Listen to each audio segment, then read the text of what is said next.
আসসালামু আলাইকুম। আমাদের এদিকে এখন প্রচুর পরিমাণে বৃষ্টি হইতেছে। ইনশাআল্লাহ এই কাজগুলো করলে খামারের মুরগিগুলো সুস্থ থাকবে, ঠান্ডা লাগবে না আশা করি। এই যে সকালে ঘুম থেকে উঠে আসলাম খামারে, এখন আমি আপনাদেরকে বলবো কি কি কাজ করব, কি কি কাজ করলে মুরগিগুলো সুস্থ থাকবে আল্লাহর রহমতে। এখানে একটা কাগজ দেখতে পারতেছেন, এই কাগজটা ছিঁড়ে গেছে। যখন বৃষ্টি হয় তখন মুরগিগুলো ওই যে এই কাগজের নিচে এসে বসতো। এখন এই কাগজটা ছিঁড়ে যাওয়ার কারণে এখানে পানি পড়ে আর মুরগিগুলো ভিজে যায়। তার জন্য আমি এখানে একটা কাগজ দিয়ে দিব। তাই এই যে মই নিয়ে আসলাম সাথে করে। আর কালার কাগজটা আমি এটা সরাবো না, এটা নিচ দিয়েই এই কাগজটা দিয়ে দেওয়ার চেষ্টা করব।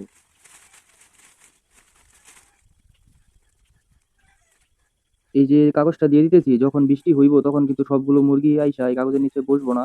কিছু কিছু মুরগি ভিজবই, এটা কিছু করার নাই, দেশি মুরগি বলে কথা। আর যখন মুরগিগুলো ভিজে তখন আমি রেনামাইসিন একটা মেডিসিন আছে যেটা আপনারা স্ক্রিনে দেখতে পারতেছেন।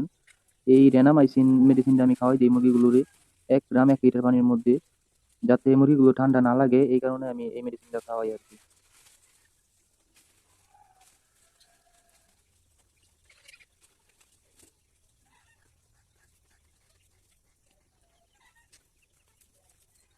আর এইখানে যাতে মুরগিগুলো বসতে পারে এই কারণে আমি কিছু বাঁশও বেঁধে দিব।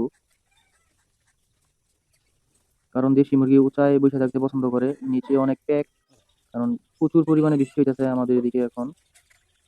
আর এই যে দেখেন কি কয়েকটা বাঁশ বেঁধে দিলাম, 3টা 4টা বাঁশ বেঁধে দিচ্ছি, যাতে মুরগিগুলো এখানে এসে বসতে পারে। এই যে কিছুক্ষণ পরে আসলাম, দেখেন মুরগিগুলো এসে বসে রয়েছে।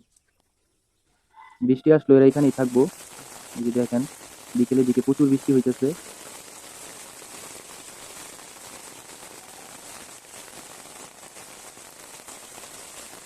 এই যে বৃষ্টির মধ্যে এই যে মুরগিগুলো ওইখানে কিছু মুরগি বসে রয়েছে, কিছু মুরগি তো ঘরের ভিতরে গেছে। আবার ওই যে ওইখানে দূরে কিছু মুরগি দেখা যাইতেছে। সবগুলো মুরগি আইসা এখানে বসে না, যদি না বসে তাহলে আমার কিছু করার নাই। এখন গাজীপুরে প্রচুর বৃষ্টি হইতেছে।